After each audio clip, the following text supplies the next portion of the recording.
Headline news most affecting Chilliwack this week.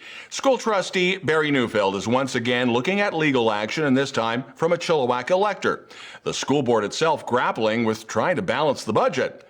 The feds giving the green light to improve internet quality in Ryder Lake. And the Chilliwack Jets, well, they're still making plans for their spring camp. Our special guests this week include lawyer Adrienne Smith, Mayor Ken Popove, and Andy Rolleman of Next Gen Hearing. All right, Chilliwack, let's get started. Vancouver lawyers Adrienne Smith and Neil Chandler filed a petition in BC Supreme Court last Friday for their client, Chilliwack Elector Peter Lang. Now, Mr. Lang, quote, relies on the findings of the Chilliwack School Board that Trustee Barry Neufeld violated the Conflict of Interest rules in the School Act and asking the BC Supreme Court to declare his seat vacant and disqualify him from standing as a candidate for election in the future. This case is about a narrow conflict of interest issue arising from an in-camera or closed meeting of the school board last October. The elector alleging that Trustee Neufeld broke the rules around sharing information from the in-camera meeting, and more significantly, that he knowingly participated in a meeting which put him into a conflict of interest. chillTV did contact Mr. Neufeld, as well as Chilliwack School Board's Jared Mumford and Willow Reichelt. All three declined comment, as this is now before the courts. chillTV has spoken with Adrienne Smith, the lawyer for Mr. Peter Lang. We have that interview coming up in a few minutes. Dr. Karen Bondar's first Chilliwack School Board meeting as the new trustee did deal with the thorny issue of the budget, and with third reading, it did pass by a vote of 6-1. Trustee Daryl Ferguson, the only person to say no to this budget. And the Chilliwack School Board have released their PowerPoint update on the status of the new school next to UFE called Stitos. It's a mixed elementary and middle school. It is expected to open in the fall of 2022. You can see that rather impressive update on the school board's website. Also, groundbreaking and site prep have started for expansion and try to remove and replace some of the portables at Vedder Elementary and G.W. Graham Secondary.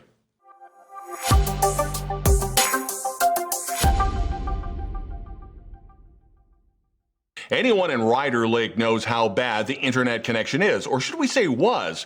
Andy Harrington has been on chillTV a number of times. He's always led the charge in trying to upgrade a system that simply fails students for online learning, small home-based businesses, and the public in general.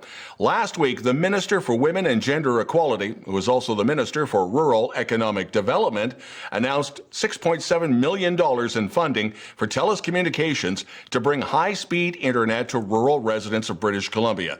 The project is then going to connect just under 2,000 underserved households, including Ryder Lake. A hard timeline for completion was not part of this announcement. BC's Premier John Horgan was in town last week virtually. Last Friday's event was with both NDP MLAs Dan Coulter and Kelly Padden, as well as Chilliwack City Council and the Mayor Ken Popove. The virtual tour included Molson Coors Brewery and the Chilliwack Bowls of Hope Society. Doing province-wide tours is nothing new for any premier, but with COVID, everything is done online for the time being. Last Saturday was the annual Coldest Night of the Year campaign to raise money for homeless initiatives as well as awareness. And in Chilliwack, just under $59,000 was raised by walkers for virtually helping out or for physically doing a social distance walk. Now, you still can donate to the cause. All you have to do is log on to the Ann Davis website. What was once old is now renewed. Over the weekend, Alger Brothers, who are behind the District 1881 Renaissance in downtown Chilliwack, posted a teaser to Instagram. Back in the day, looming large over downtown Chilliwack were the signs of CHWK AM radio as well as the Paramount Theater. They were hallmarks of the city's mid-century boom time. District 1881 plans to pay homage to these iconic institutions in the branding of a CHWK building.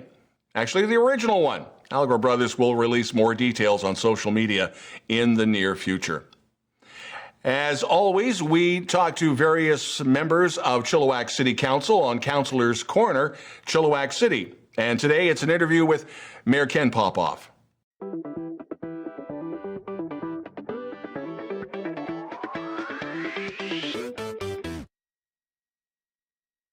I'm I'm Don Lehn, chillTV, and this is another edition of Councillor's Corner, Chilliwack City, this time with our Mayor Ken Popove. 4 items on the agenda this go around, Ken. First off, the Mayor's Task Force on Inclusiveness, Diversity, Accessibility. It's a mouthful. This has been in flux, I guess, for about 2 years now? Yeah, somewhere around there. And this came out of the big push for, council to, paint a sidewalk, which I, for one, did not want to do because I wanted to put my efforts into programming, and we did go down that route. It started off pre-COVID, with some good sit-down meetings, and the actual board was very diverse. Folks from LGBTQ, there's some First Nations, there's accessibility folks that were actually at the table as well, and it went well. It's a bit of a rocky start, but we overcame. And we got her done. We just brought the 6 recommendations to council meeting last Tuesday, and they was all voted on.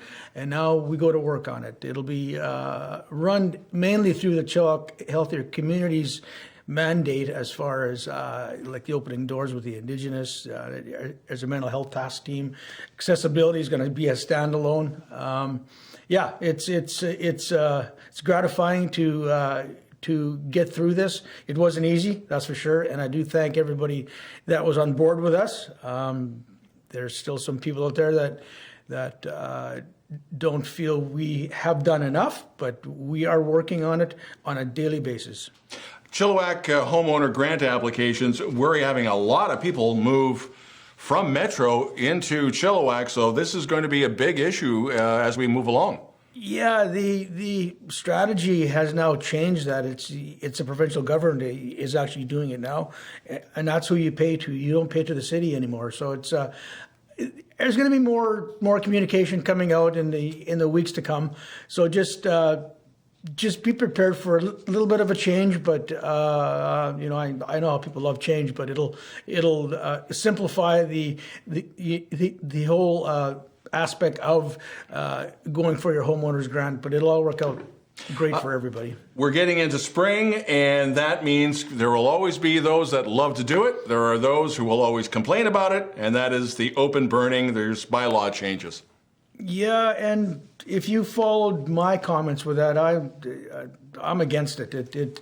It's adding more smoke particles into the air for folks who have respiratory issues.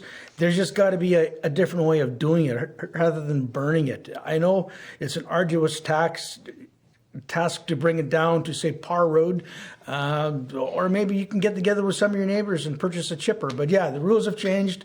You can only burn on good days. That's when the smoke is going straight up in the air.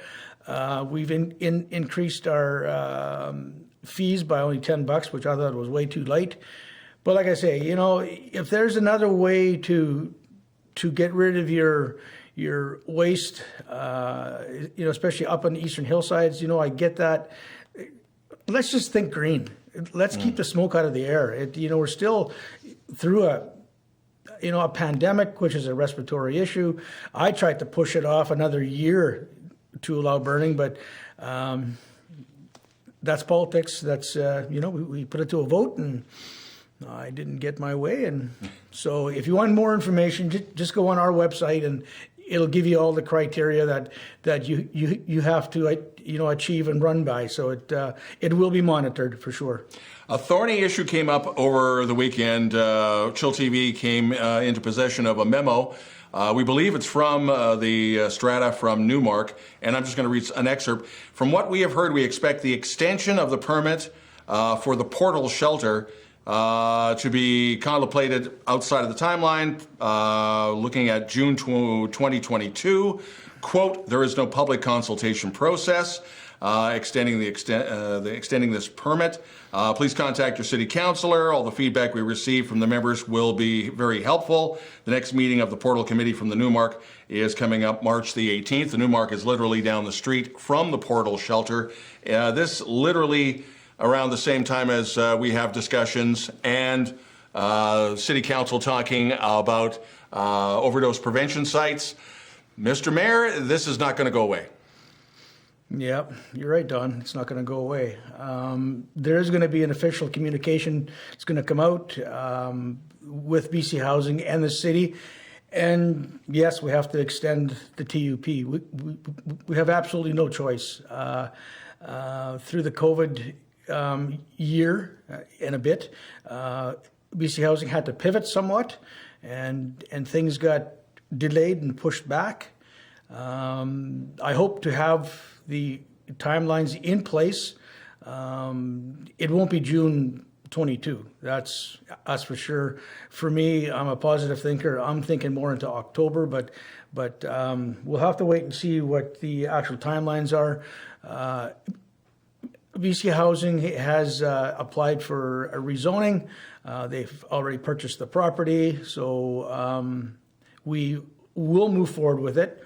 I know there's some folks are on our case, City Council's case, to shut that place down, but which I could, but then you'd have another 60, 70 people on the streets, and I'm just not going to do that. So unfortunately, it's the best we can do with what we got at this time, and we're working on it feverishly. We're putting everything together to make this thing right, and it will be moved, but it's just it'll have to be delayed just a little. Mayor Ken Popove, as always, thanks for joining us for the Councillor's Corner, Chilliwack City. Thank you again. You're welcome, Don, and thanks for having me here again. You're welcome. And you're watching chillTV.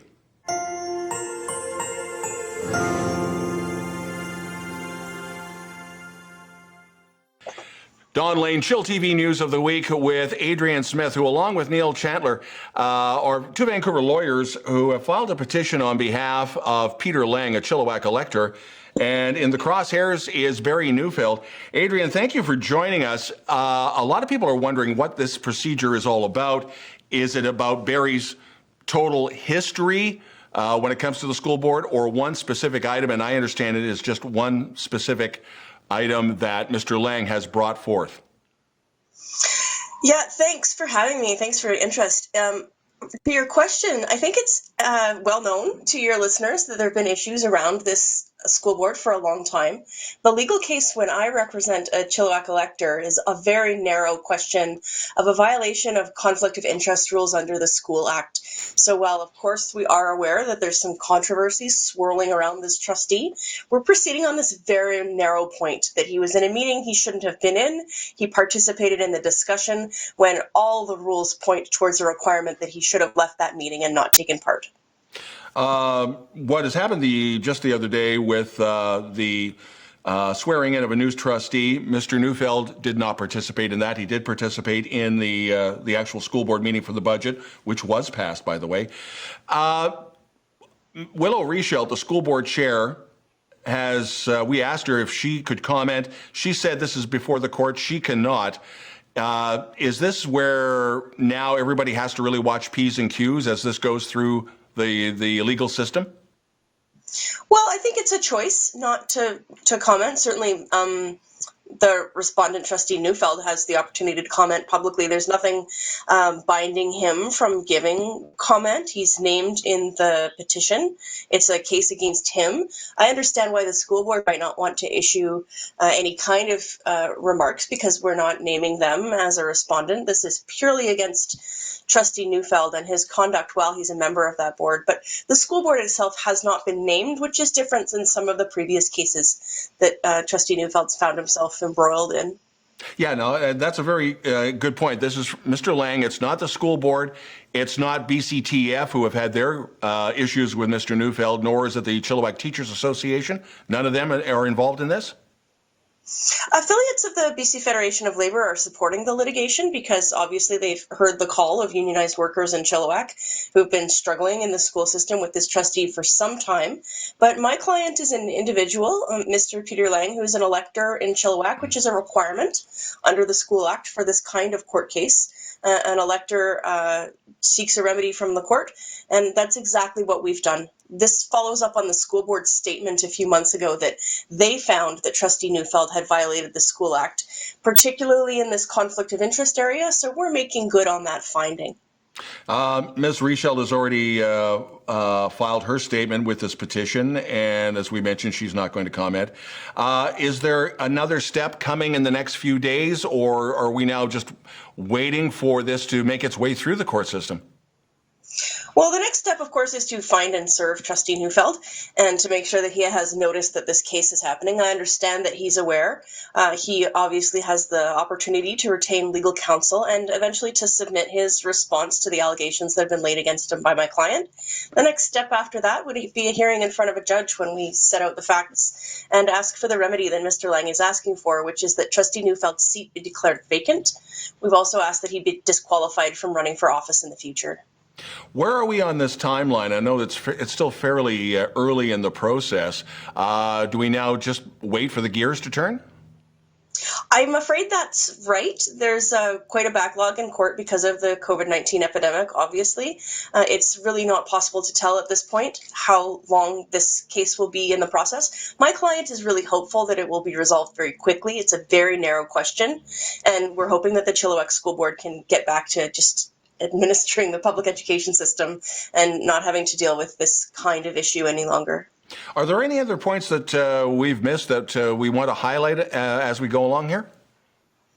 Well, I think my client has been clear that this is all very disappointing, and he's been frustrated for some time watching how the school district has been administered by this board because of the constant controversy that swirls around it. And he's hopeful that after the new trustee elected in the by-election a couple of weekends ago is installed and there's a timely resolution to this case, that the board can get back to focusing on public education for children and youth in Chilliwack and not have to deal with this sort of distraction any longer. Adrienne Smith, a big thank you, and I'm sure we are going to have many more conversations in the future. Thank you so much for joining us. Thanks for your interest. Have a great day. You too. Don Lehn, chillTV's News of the Week.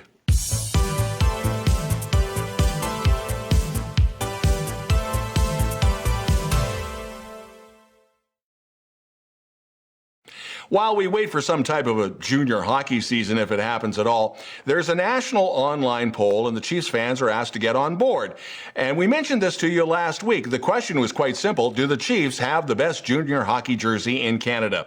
All you have to do is log on to the CJHL Twitter account to vote for the bragging rights. And the latest update? Well, after 5 rounds, the Chiefs jersey is still in the running.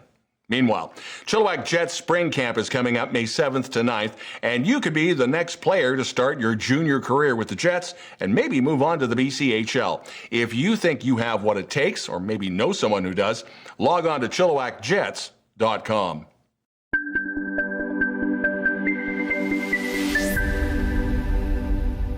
Well, I want to thank you so much to another episode of Now Hear This. Thank you, everybody, for joining us today.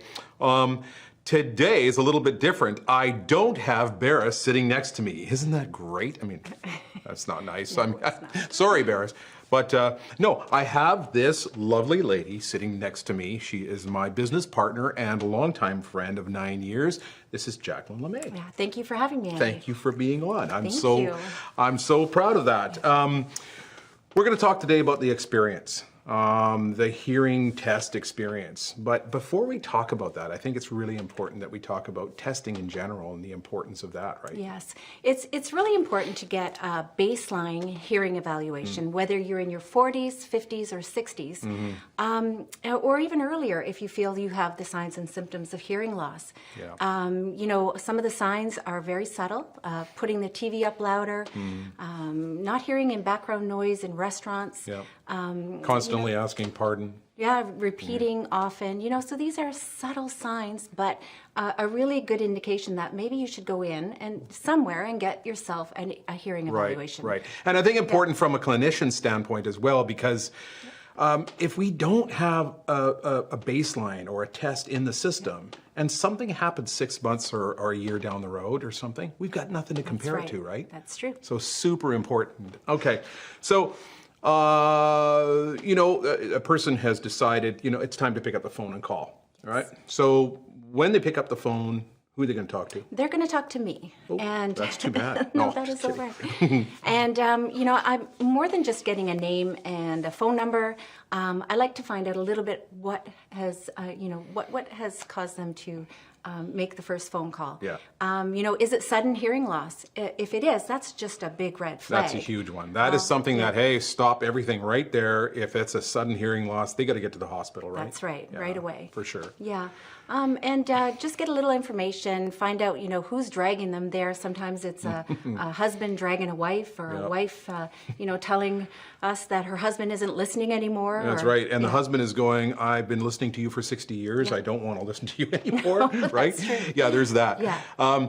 Okay, so that's good. Now you're going to notice already, folks, that she's got a warm voice, and that's the important part of the experience, is that we're disarming. We don't want people to feel nervous about coming into a hearing clinic, any hearing clinic. It's really important. So, all right, so the person, you've taken the information, you've got the name, you've got the date they're coming in. Now it's the date they're coming in. Yeah, we have protocols in place, safety protocols. Doors are locked. Most clinics by appointment only now. Right. We have masks. Mm-hmm. I have my partition up. Mm-hmm. So we make sure that those who are a little bit hesitant to come out in these conditions are safe in our clinic. Yeah, and it's important. The clinic itself too is right. It's warm. Yeah, right. It's a warm feeling, very zen-like. So what you're seeing, folks, in the background, right? It's warm, it's comfortable, the lighting is soft, the music is playing, so they can just relax, right? That's right. So they come up to the desk, they give you the information, and yes, and I'd really like to get a sense of, again, why they're there. When was their last hearing test? Like one lady looked at me very perturbed and asked, why would you want to know when I had a urine test? And, she did. I fell off my chair when she said that. It was so funny. And to which Jacqueline responded, no, not a urine test, a hearing test. And the lady said, well, I'm obviously in the right place. And she was. She was. And it's good. And Jacqueline is about that. A really good receptionist is going to take that information, but really get a sense of, hey, this person is from Chilliwack. What is unique about them? I think that's important. It makes a connection to the person, correct? That's right. Getting to know them. Right. Okay, so now the person, you've got their information in, and it's time for them to come and see me, right? I know. Too bad, eh? I know. So now I do the full battery of testing, and it's really important. The testing is very comprehensive, right? We do a battery of tests. That's what should be done at every clinic. The more information, the better. The better the hearing picture can look, right? So, but in that process, it's important too, because these people feel on edge. They're feeling like, oh my goodness, I had to come in and get a hearing test done. I'm not sure I want to do this. So I try to bring in some humor, right?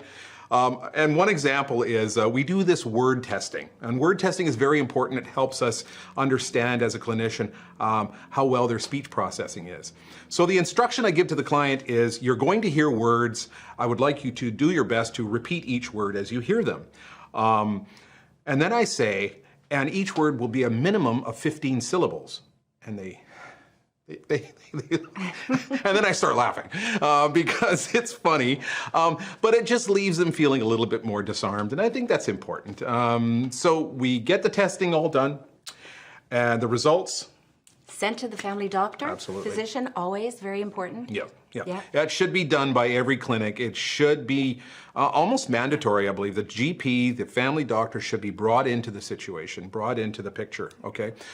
We always say too, if we're gonna communicate the results to the client, is there someone that's come with them? Is there a family member? It's so important that if you're going to pick up the phone and make a phone call and call a clinic, bring a family member in so the information, the results can be communicated to two people, and thereby you can make a more sound and more informed decision, correct? That's right. Has this been fun? This has been fun. I think so too. So that's it for this week on Now Hear This. Next time we're going to be very fortunate to have one of our clients come in and talk about their experience, and I think that's going to be really neat.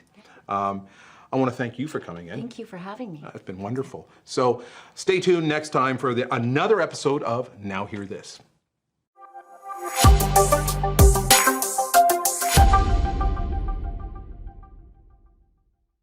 ChillTV weather as February fades into March. Spring-like weather is here. It's rain and the highs near 8. If you'd like to participate in reporting news in Chilliwack and you have a story you think we should know about, send us a note to news@chilltv.ca and we'd love to hear from you. That's the news this week. I'm Don Lehn.